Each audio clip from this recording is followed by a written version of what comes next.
صوبے میں بالخصوص فتنہ الخارج المعروف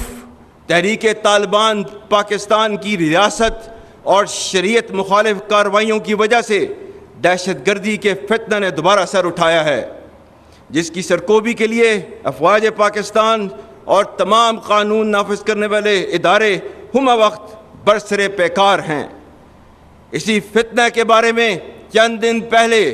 علماء و مشائخ کرام سے بات کرتے ہوئے میں نے کہا تھا کہ اگر تم شریعت اسلام کو نہیں مانتے،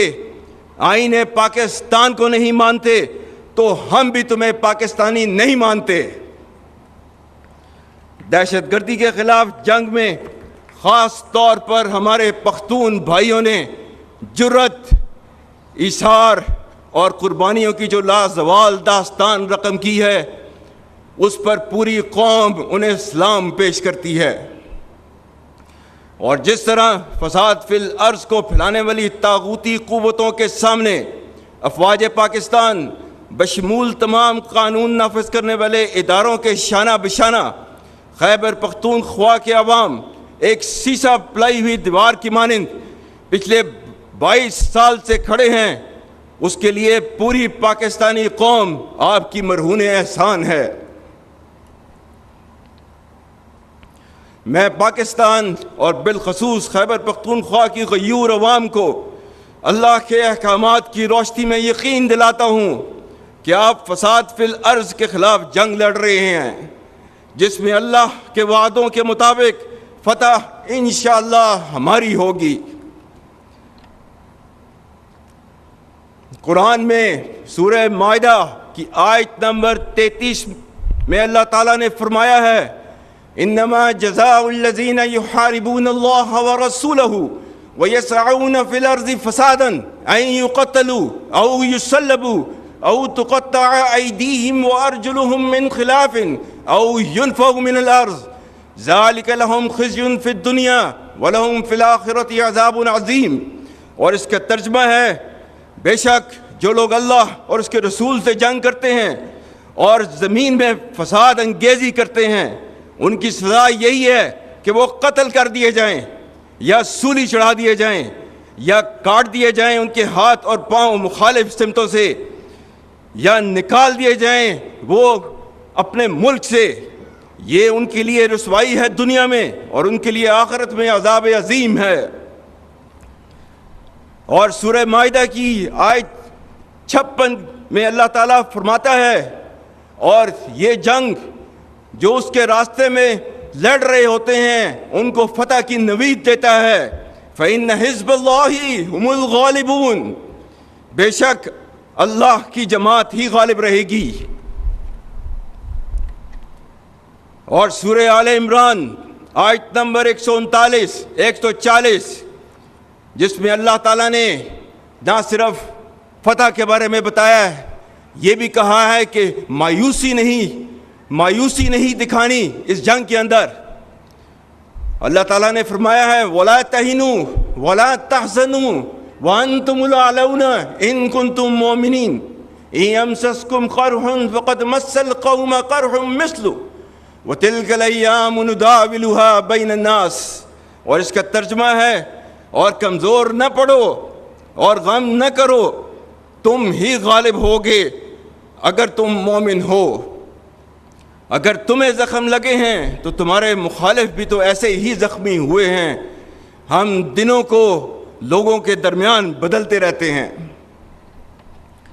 اس لیے خیبر پختونخوا کے بہادر بھائیوں، بہنوں، جوانوں، اللہ کی بابرکت ذات اور پوری قوم آپ کے ساتھ ہے، اور بہت جلد اللہ کریم ہم سب کو فتح مبین عطا کرے گا انشاءاللہ۔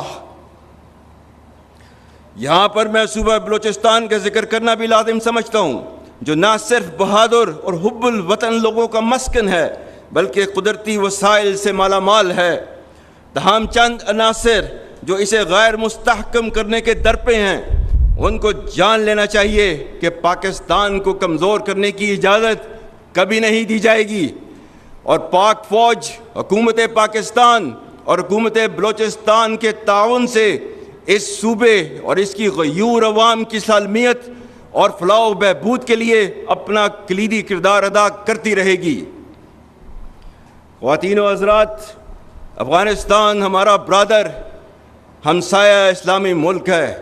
جس کے لیے پاکستان اور اس کی عوام نے ان گنت قربانیاں دی ہیں، جس کی دور حاضر میں کوئی نظیر نہیں ملتی۔ ہم افغانستان کے ساتھ بہت اچھے تعلقات رکھنے کے خواہاں ہیں، اور ان کے لیے ہمارا پیغام ہے کہ فتنہ الخوارج کو اپنے درینہ، خیر خواہ اور برادر ہمسایہ ملک پر ترجیح نہ دیں، اور اس فتنہ کے قلع قمع کرنے میں ہمارا ساتھ دیں، جیسا کہ پاکستان نے ہمیشہ آپ کا ساتھ دیا ہے۔ خواتین و حضرات، پچھلے چند سالوں سے ریاست مخالف بیرونی طاقتوں کی سرپرستی میں ڈیجیٹل دہشت گردی کی مضمون کوشش کی جا رہی ہے، جس کا مقصد جھوٹی خبروں اور پروپیگنڈے کے ذریعے قوم میں نفاق اور مایوسی پھیلانا ہے۔ تو اس ڈیجیٹل دہشت گردی کے بارے میں اللہ تعالیٰ نے کیا فرمایا ہے؟ سورہ الحجرات آیت نمبر 6، یا ایھا الذین آمنوا ان جاءکم فاسق بنبأ فتبینوا ان تصیبوا قوما بجہالۃ فتصبحوا علی ما فعلتم نادمین۔ مومنوں، اگر کوئی فاسق تمہارے پاس کوئی خبر لے کر آئے تو خوب تحقیق کر لیا کرو، تاکہ لوگوں کو بے جا ایذا نہ دے بیٹھو، پھر اپنے کیے پر پچھتاتے رہ جاؤ۔ پاکستان میں آزادی اظہار رائے یعنی فریڈم آف سپیچ کی آئین اجازت ضرور دیتا ہے، مگر آئین پاکستان نے اس کی واضح حد بندی بھی کر رکھی ہے۔ علامہ محمد اقبال نے اسے کچھ یوں بیان کیا: آزادی افکار سے ہے ان کی تباہی، رکھتے نہیں جو فکر و تدبر کا سلیقہ۔ ہو فکر اگر خام تو آزادی افکار، انسان کو حیوان بنانے کا طریقہ۔ میں یہاں یہ بھی باور کرانا چاہتا ہوں کہ ریاستی اداروں اور عوام کے درمیان خلیج پیدا کرنے کی کوشش کرنے والے عناصر کو مایوسی کے سوا کچھ حاصل نہ ہوگا، اور اس کے نتیجے میں وہ مزید رسوائی کا شکار ہوں گے۔